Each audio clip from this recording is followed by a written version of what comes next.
Dans un entretien à Combini, Eddy, le jeune homme de 21 ans agressé par des policiers marseillais, début juillet, s'est confié.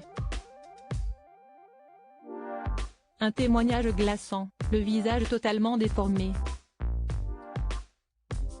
Au départ de cette affaire qui grossit au fil des jours, crise impliquant policiers, magistrats et politiques, il y a ce jeune homme Eddy. À 21 ans, le jeune homme, blessé par des policiers à Marseille, avait dû être hospitalisé. Alors que la crise policière fait grand bruit dans la presse depuis des jours, le jeune Marseillais a donné une interview à Combini, et dévoile son visage totalement modifié, comme rapporté par BFM TV, ce jeudi 27 juillet. Eddy livre un témoignage glaçant, faisant le récit de comment il a été violemment passé à tabac par des policiers de la BAC à Marseille, dans la nuit du 1er au 2 juillet dernier.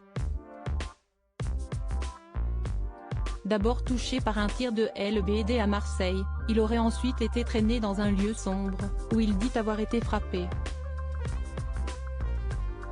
J'ai reçu un impact dans la tête, au début je savais pas ce que c'était, a-t-il fait savoir. Je suis tombé au sol et quand j'ai voulu me relever, on m'a traîné dans un petit coin où il faisait tout noir et de là on a commencé à me frapper. Si est-il défiguré qu'Eddy apparaît dans cet entretien poignant. 4 policiers de la brigade anticriminalité, BAC, de la cité phocéenne ont quant à eux été mis en examen pour violence en réunion pour ces faits. L'un d'entre eux a été placé en détention provisoire, ce qui a provoqué par la même occasion un mouvement de fronde au sein de la police. Si est-il alors qu'il participait à la fête des terrasses dans la cité phocéenne qu'Eddy aurait fait la rencontre de ses agresseurs, pendant que ce même soir, les émeutes liées à la mort de Naël de Nanterre se déroulaient. Eddy assure qu'il n'y participait pas. Victime d'un tir de LBD, il a désormais un morceau de crâne en moins. Des images qui font froid dans le dos. Dans ce coin où il faisait noir, il raconte qu'on lui aurait cassé la mâchoire. À aucun moment on ne m'a demandé mes papiers, ni ce que je faisais là. J'essayais de leur dire qu'ils pouvaient me fouiller, que je n'avais rien de dangereux.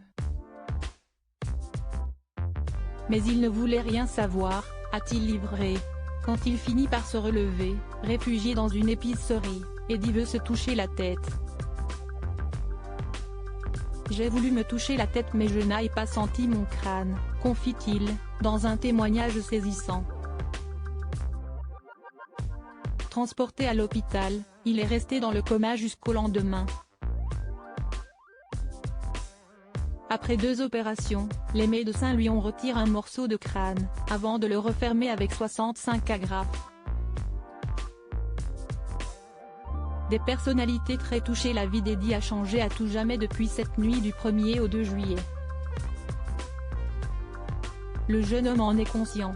Je sais que je n'aurai plus la même vie qu'avant, fait-il savoir, lui qui a la tête déformée, des migraines, et un œil flou. Quand il fait part des moments où il a tenté de se regarder dans un miroir, les mots sont durs et parlants. C'était trop, quand tu vois que ton crâne il est plus comme avant, si est super dur à supporter, a déclaré le Marseillais. Sur les réseaux sociaux, ils sont beaucoup à s'être indignés et émus de cette triste affaire. Alors que Marie-Lou Berry, la fille de Josiane Balasco, a partagé la vidéo Combini, grand nombre de personnalités de la gauche à l'image de François Ruffin se sont depuis exprimées.